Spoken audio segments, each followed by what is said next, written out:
The Apostles' Creed is frequently recited as a dogmatic checklist of biological miracles and medieval analogies, often feeling detached from the modern world. Viewing omnipotence as coercive physical force, or the cross as a penal transaction, causes structural collapse. Under the pressure of modern logic, these legalistic definitions generate deep internal contradictions between a loving God and the reality of suffering. This friction leaves modern scholars in an impasse, struggling to align 16th-century legalism with the observable physics of our universe. Returning to the original Hebrew and Greek through the lens of modern cosmology changes the perspective. The ancient terminology aligns with a universe that is far more complex than the medieval model suggests. This interdisciplinary approach treats the creed as a map of the universe's ontological trajectory. It integrates the development of the physical world with the internal evolution of human consciousness. The creed serves as a unified theory of existence, tracing a path from the initial singularity of the Big Bang to higher dimensional phase transitions. The opening clause, "Maker of heaven and earth," addresses the origins of the space-time continuum. Modern astrophysics describes a universe where space and time are inextricably linked, beginning from a single point of origin. In the 4th century, Augustine of Hippo posited that God created the world with time rather than in it. He recognized centuries before Einstein that time itself is a created dimension of the physical universe. A.N. Whitehead redefined omnipotence not as a power that forces, but as a love that persuades. In this model, the laws of physics are the steady, persuasive pull of a creator, allowing the universe to unfold its own potential. This unfolding required 13.8 billion years of stellar evolution. Generations of stars burned through their fuel, eventually collapsing into supernovae, to forge the heavy elements, the carbon, oxygen, and iron that comprise our biology. Carl Sagan noted that humans are made of star stuff. This mirrors the Genesis description of humanity formed from dust, which we recognize as the atomic debris of dying stars. Roger Penrose calculated the probability of our universe's low entropy beginning at 1 in 10 to the power of 10 to the power of 123. This degree of precision suggests an intentional calibration of the physical constants required for consciousness to emerge. The math indicates that humanity is the intended result of this 13.8 billion-year cosmic preparation, a process Whitehead's framework identifies as the long, persuasive work of divine love. The clause, "conceived by the Holy Spirit," establishes a continuity with Genesis chapter 2. The focus shifts from biological mechanics to the infusion of divine life into physical matter. We can model human ontology through a fourfold structure.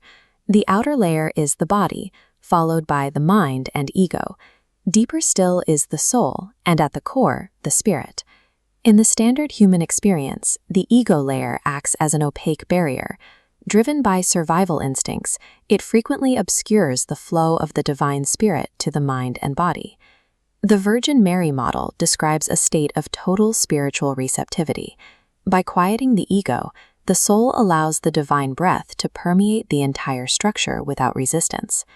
The title Only Son, or monogenes, highlights Jesus as the definitive revelation of this internal alignment. He represents the point in history where the divine essence was fully expressed through a human life. The Incarnation provides the model for this alignment, a state where the spirit saturates the mind and body, entirely unhindered by ego.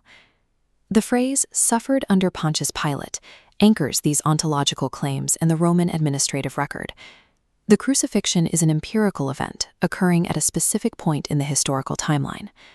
The traditional legal model of atonement, where an innocent party is punished to satisfy divine wrath, clashes with the definition of a loving creator. If we track the trajectory of human history, we see a consistent trend toward dark pain, the suffering generated by fear, ego, and the breakdown of relationships. The cross introduces white pain. This is the endurance of suffering for the sake of love, a choice that transforms the nature of the pain. By meeting violence with absolute love, the cross forces a sharp upward vector change in the human trajectory. The crucifixion serves as a cosmic magnetic pull. It is an expression of love pushed to its limit, designed to draw humanity back into alignment with the divine. This act realigns the historical path of the species, moving the Eden game from a state of isolation back toward unity with the Creator. Genesis 2:17 defines death as a state of severance from the divine. In this condition, consciousness is confined strictly to the four-dimensional constraints of the physical world. The resurrection is an ontological phase transition. Much like the leap from liquid to gas, it is a shift into a higher energy state with new properties. Modern M-theory suggests that our universe consists of at least 11 dimensions.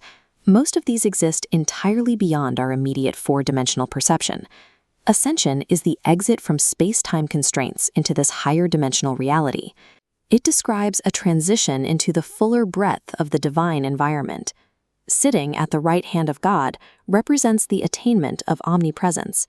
By existing outside the limitations of four-dimensional space, the Christ consciousness is present at every coordinate of time and space simultaneously.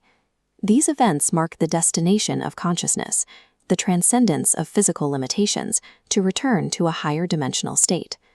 The clause "to judge the living and the dead" refers to spiritual alignment.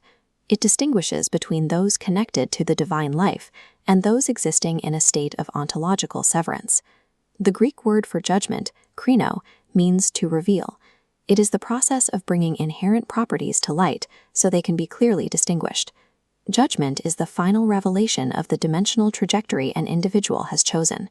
It is the moment where the internal state of the soul becomes externally visible. C.S. Lewis noted that the gates of hell are locked from the inside. Damnation is a self-selective state of isolation where the individual continues to refuse connection with the divine. The metric for this revelation is the practice of love.